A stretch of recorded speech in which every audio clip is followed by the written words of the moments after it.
press the bell icon on the YouTube app and never miss.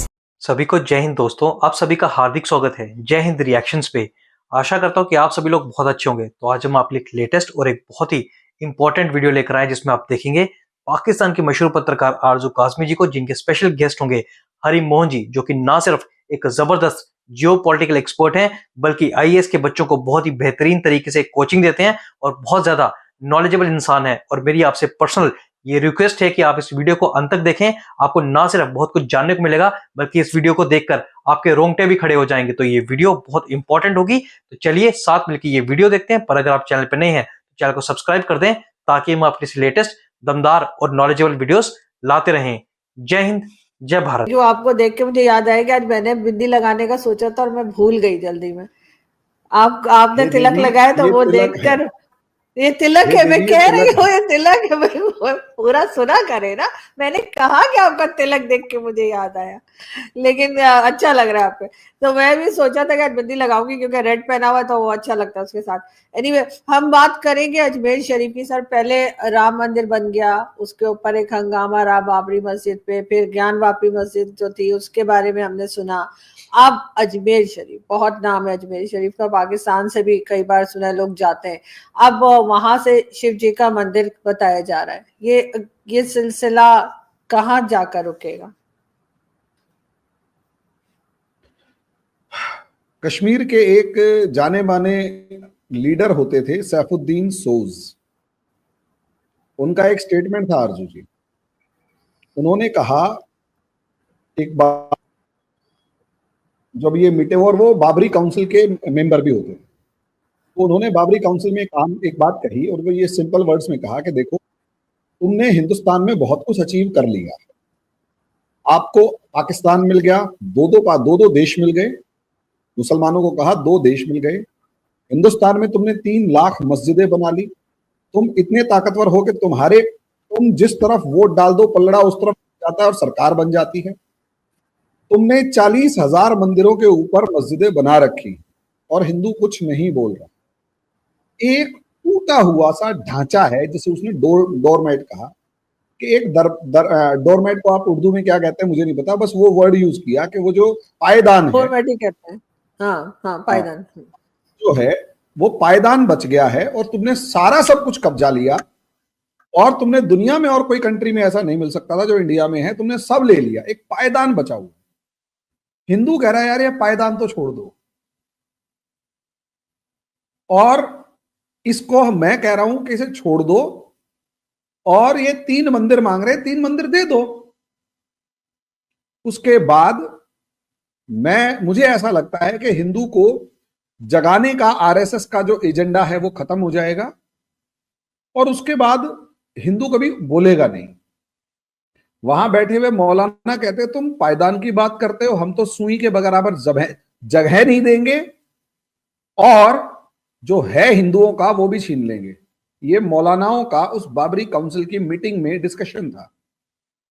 अब आप सोचिए, तो उन्होंने उठते हुए कहा था कि तुमने उस पायदान के चक्कर में इस हिंदू को जगा दिया है। बात है 1990-91 की, कि पायदान के चक्कर में तुमने इस हिंदू को जगा दिया है। अब ये तुमसे हर वो चीज छीनेगा जो तुमने 1000 साल में या 1100 साल में 1200 साल में बनाई है, और तुमसे 1100-1200 साल का बदला लेगा और तुम कुछ नहीं कर पाओगे। ये सैफुद्दीन सोज साहब का जो एक लब्बो लुबाब उनका जो बातचीत का है वो मैंने आपको बताया। जो 30-35 साल पहले बात की थी वो आज यहां पर आपको दिखाई दे रही है। लोग इसे मानने को तैयार नहीं है, लेकिन मैं कहता हूं असलियत में मामला यही है कि हमने सिर्फ 3 मंदिर मांगे थे, 3 मंदिर, अयोध्या, काशी, मथुरा। विश्व हिंदू परिषद कहती है 40,000 मंदिर हैं जिनके ऊपर आपने मस्जिदें बना रखी हैं, वो ऑन रिकॉर्ड हैं। सिर्फ 3 मंदिर दे दो, उसके बाद हम कभी कुछ नहीं मांगेंगे आपसे। और मुझे याद है मैं बरेली के अंदर एक क्लास ले रहा था आरजू जी, उसमें एक स्टूडेंट जियाउद्दीन नाम का लड़का था, और वो ये बात 2019 की ही है जब ये फैसला आया था। उस टाइम पर मैं वहां क्लास लेने गया हुआ था, तो वहां स्टूडेंट्स ने मेरे से पूछा, अब ये नया नया डिसीजन आया था, मुस्लिम स्टूडेंट्स भी थे, हिंदू भी थे, तो उसमें एक लड़के ने, बच्चों ने मेरे से पूछा, सर इसका सॉल्यूशन क्या है? मैंने कहा देखो यार, जब लड़ाई हो रही होती है ना तो कोई सॉल्यूशन नहीं होता, कहीं ना कहीं अगर बहुत कुछ है तो एक आधा कुछ देने में कोई बुराई नहीं है। अयोध्या, काशी, मथुरा हिंदू समाज में, हिंदूज में वही स्टेटस रखते हैं जैसा काशी, मतलब मक्का, मदीना या काबा आपके लिए रखते हैं। तो अगर हिंदुओं का मक्का मदीना की तरह काशी मथुरा और अयोध्या है, तो अगर दे भी दिया जाए तो भाईचारे का एग्जाम्पल होगा। मुझे याद है आज भी उस बच्चे की जो नजरें थी, एक बड़े तीखी नजरों के साथ और तीखी भाषा में कहा कि सर बुत परस्ती के लिए तो 1 इंच जमीन नहीं दी जा सकती। मैं कुछ सेकंड्स के लिए शॉक्ड था उस बच्चे को देख के। यूपीएससी की तैयारी करने आया हुआ है। मैंने कहा बेटा फिर तो इसका सॉल्यूशन कभी नहीं निकलेगा, फिर इसका सॉल्यूशन तलवारें ही करेंगी, क्योंकि कोई सॉल्यूशन बचा नहीं इसका। क्योंकि एक पक्ष आपसे कह रहे हैं हम कॉम्प्रोमाइज करने के लिए तैयार हैं, जो हमारी सबसे ज्यादा इंपॉर्टेंस के मंदिर है वो दे दो। और ये माइंडसेट अगर उस स्टूडेंट का है, तो ये माइंडसेट हिंदुस्तान में रहने वाले, इनफैक्ट पाकिस्तान, बांग्लादेश में रहने वाले हर मुसलमान का भी तो है। वो यही तो कह रहा है कि भाई हम बुत परस्ती के लिए 1 इंच जगह नहीं दे सकते। ये इशू है, ये माइंडसेट की लड़ाई है, और प्रॉब्लम अब यही आई है। और दूसरी बात, ये माइंडसेट खत्म नहीं हुआ है। मैं बार बार अलग अलग चैनल्स पर कह रहा हूं कि असलियत में हिंदुस्तान के अंदर जो मुसलमान बचे थे वो लोग थे जिन्होंने असलियत में पाकिस्तान का सपना देखा था। पाकिस्तान का सपना लाहौर, कराची, इस्लामाबाद, पेशावर, रावलपिंडी, मुल्तान में नहीं देखा गया था। पाकिस्तान का सपना ढाका में नहीं देखा गया था। पाकिस्तान का सपना असलियत में देखा गया था अलीगढ़ मुस्लिम यूनिवर्सिटी में, लखनऊ के नवाबों ने देखा था। तो जब पाकिस्तान का सपना देखने वाले थे, जब उन्हें लगा कि अंग्रेजों ने वो पाकिस्तान बनाया है जो कभी हो ही नहीं सकता, वो मतलब जो उन्होंने मांगा था वो तो पाकिस्तान मिला नहीं। वो तो चाहते थे उत्तर प्रदेश वाला जो इलाका है वो पाकिस्तान बन जाए। मेरे फादर कहा करते थे कि जो पाकिस्तान, इस वक्त जो पाकिस्तान है वहां पे जो लोग सोए थे रात में, कहते अच्छे भले हिंदुस्तान में सोए थे, सुबह उठे तो पता लगा पाकिस्तान में। तो ऐसा भी हुआ है लोगों के साथ कि उनको रात उन्हें पता अनाउंस कर दिया गया था। आप पाकिस्तान में बैठे हुए आरजू जी, वहां तो पाकिस्तान की बात ही नहीं हो रही थी। 1937 में आपके पाकिस्तान में इलेक्शंस हुए थे। उन 37 के इलेक्शंस को अगर आप उठाकर देखेंगे तो पाकिस्तान, मुस्लिम लीग को 1 वोट नहीं मिलता था वहां पे। कांग्रेस की या पीसेंट, वो मतलब कृषक प्रजा पार्टी, या वो क्या नाम है वो क्या कहते हैं, गुलाम अहमद समथिंग उस लीडर से, उनकी वहां पर सरकारें बनती थी, सिंध में, पंजाब में, मुल्तान में और खैबर पख्तूनवा में। मुस्लिम लीग को कोई पूछता ही नहीं था। बंगाल में भी यूनियनिस्ट पार्टी समथिंग कुछ होती थी, उसकी सरकार बनती थी। असलियत में अलीगढ़ वालों ने पंजाब, पाकिस्तान वाला पार्ट जो बांग्लादेश वाला, इन दोनों में जा जाके कैंपेन किया है कि आप मुस्लिम लीग को वोट दो। और इन्हें उम्मीद थी कि पूरे का पूरा पंजाब, हरियाणा, उत्तर प्रदेश, हिमाचल, उत्तराखंड, जम्मू कश्मीर, बिहार से लेकर बंगाल तक सब कुछ पाकिस्तान में होगा। लेकिन ऐसा हुआ नहीं। ये प्रॉब्लम थी। तो अब हुआ मगर क्या हरिमोहन जी जी हिस्ट्री के अंदर अब हुआ ये, अच्छा उसमें समझिए वहां पर क्या हुआ कि इन मुसलमानों ने, इंडिया में जो रहने वाले मुसलमान हैं, जब देखा कि अंग्रेजों ने इनके साथ धोखा कर दिया, तो अब इन्होंने अपनी पलटी मारी। पलटी मार के नेहरू और गांधी को पटाया, और नेहरू और गांधी को ज्यादा इमोशनल हो गए। आरजू जी यकीन मानिए, नेहरू और गांधी ने पाकिस्तान को बचा लिया, वरना अगर हिंदुस्तान से जाने वाले मुसलमान सारे के सारे पाकिस्तान में एंटर कर गए होते तो आपके पाकिस्तान में पैर रखने की जगह नहीं होती। अभी जो आप 25 करोड़ हो, इंडिया के 20 करोड़ और मिल जाते तो 45-50 करोड़ होते। कहां से खिलाते आप? और ना बांग्लादेश के अंदर भी इतने ही होते, टोटल मिला के, और इंडिया के अंदर मामला अलग होता, लेकिन आपके यहाँ, लेकिन नहीं, नेहरू और गांधी को वो मामला था, तो इमोशनल होके सबसे पहले तो वो रह लिए जी, हाँ प्रोटेक्शन भी मिल गई। 1954 में कानून बनाया, वक्फ एक्ट। देखो प्लानिंग कितनी जबरदस्त है। वक्फ एक्ट प्लानिंग करके वक्फ एक्ट बनवाया कि हमारी जितनी प्रॉपर्टीज मुसलमानों की हैं वो वक्फ की प्रॉपर्टी हो गई। लड़ाई को समझिएगा आप, यहां वो वक्फ की प्रॉपर्टीज जो मौलाना कह रहे थे, वो साजिद रशीदी, एक बार दोबारा उनको बुलाएंगे क्योंकि और ज्यादा फैक्ट्स के ऊपर डिस्कस करेंगे इस मामले में, ठीक है, कि वहां से प्लानिंग हुई है 1954 एक्ट से, कि असलियत में वक्फ प्रॉपर्टीज असलियत में हिंदुस्तान की जमीनों पर कब्जा कर करके लैंड जिहाद का मामला था। हमारे मंदिरों से लेकर हर जगहों पर कब्जा कर लिया गया। अब प्रॉब्लम ये आई 2014 से पहले जितनी भी गवर्नमेंट्स थी वो मुसलमानों के सामने झुकती थी, उनकी बातें मानती थी, मना लेती थी, और मुसलमान जरा सी धमकी देते थे तो वो घबरा जाती थी। ये सरकार मुसलमानों से घबराती नहीं है, वोट नहीं देते कोई बात नहीं, क्योंकि मुसलमानों ने इसे कह कह के पका दिया कि हम बीजेपी को वोट नहीं देंगे, हम बीजेपी को वोट नहीं देंगे। तो बीजेपी कहती है अब हमें तुम्हारे वोट चाहिए भी नहीं। अब जब बीजेपी वोट ही नहीं दे सकती, मुझे तो ऐसा लगता है कि मुसलमानों ने अपने हाथ काट लिए कि भाई हिंदू कहता ठीक है, मुसलमान का वोट तुझे नहीं मिलता, हमारा वोट मिलेगा और हम भर भर के वोट तुझे देंगे। लेकिन तो सर इसका हल क्या है? सर इसका हल अभी हल पे ही आ रहा हूं। अब क्या, वही ना, हल तो बताइए ना। अब क्या इसी तरीके से अजमेर शरीफ का तो बहुत नाम है, जैसे आप ये तो नहीं कह सकते ना कि बाबरी मस्जिद की तरह खाली पड़ा हुआ है।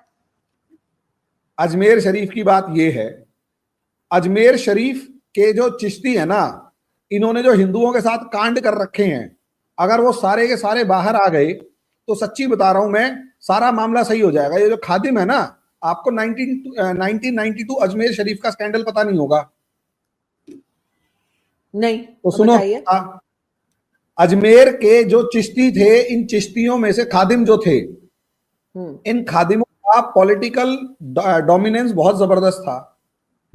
इनके लड़कों ने अच्छे घरों की, जो अमीर घरों की हिंदू लड़कियां थी, बड़े बड़े स्कूलों में पढ़ने वाली, उन लड़कियों को फंसाया, उनको ड्रग्स वगैरह देके या नशे का वो करके उनकी फोटोग्राफ्स खींची बिना कपड़ों के, और उन्हें ब्लैकमेल किया, और उसको ये कहा कि कल अपनी भाभी को लेके आइयो, और ऐसे ऐसे करके एक के साथ दूसरी, दूसरी के साथ तीसरी, 1000 हिंदू लेडीज जो एलीट क्लास की थी, जिनके बाप या भाई या घरों के अंदर बड़े बड़े ऑफिसर्स थे, उन घरों की लड़कियों की बिना कपड़ों की फोटोग्राफ्स खींच के ब्लैकमेल कर करके उनको उनकी फोटोग्राफ्स जो थी, जो फोटोशॉप्स होती थी, उनके पास बेचनी शुरू कर दी थी।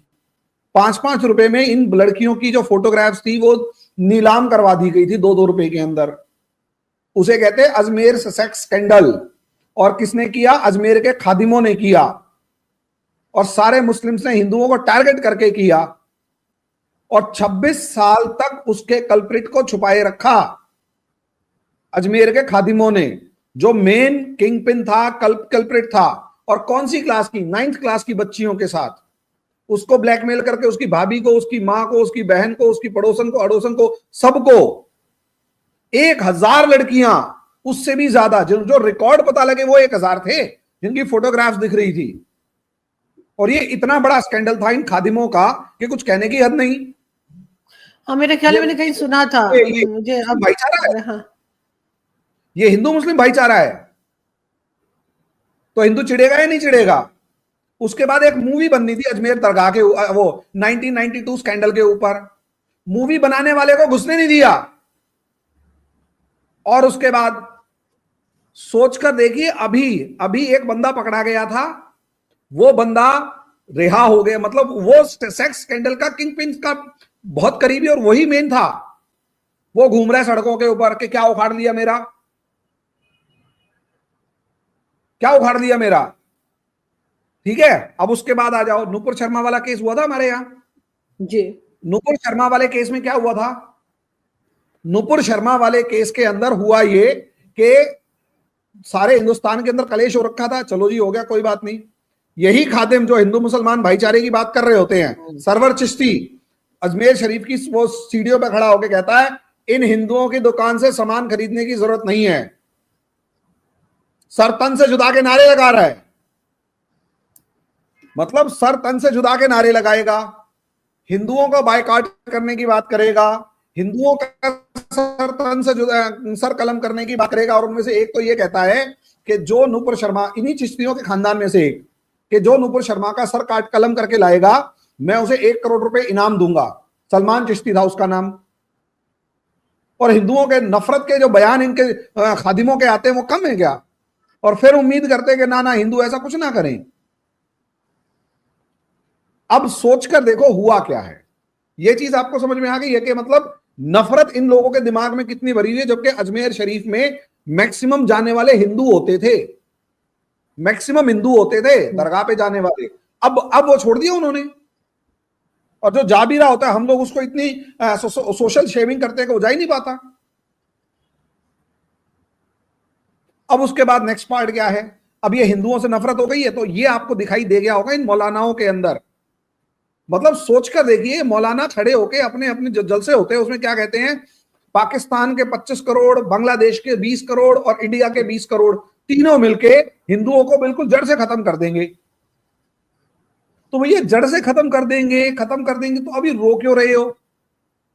कर लो खत्म। दोस्तों आशा करता हूं कि वीडियो को आपने अंत तक देखा होगा और हमेशा की तरह आरजू काजमी जी और हरी मोहन जी का पूरा डिस्कशन आपको काफी पसंद आया होगा और इस वीडियो में आपको बहुत कुछ जानने को मिला होगा। मैं पर्सनली हरी मोहन जी की तारीफ करना चाहूंगा और उनको सैल्यूट करना चाहूंगा उनकी बेबाकी के लिए। किस बेबाकी से उन्होंने अपनी बात रखी और ना सिर्फ अपनी, कई सारे करोड़ों हिंदुओं की बात उन्होंने आरजू काजमी जी के चैनल पे अपने इंटरव्यू के द्वारा रखी। तो आशा करता हूं वीडियो आपको काफी पसंद आएगी। वीडियो अगर आपको अच्छी लगी है तो इसे लाइक और शेयर जरूर करें और अपने विचार हमें कमेंट सेक्शन में लिखकर जरूर बताएं। और एक बार फिर चैनल पे नहीं है तो चैनल को सब्सक्राइब कर दें ताकि हम आपके लिए लेटेस्ट इंपॉर्टेंट और दमदार वीडियोस लाते रहें। जय हिंद, जय भारत।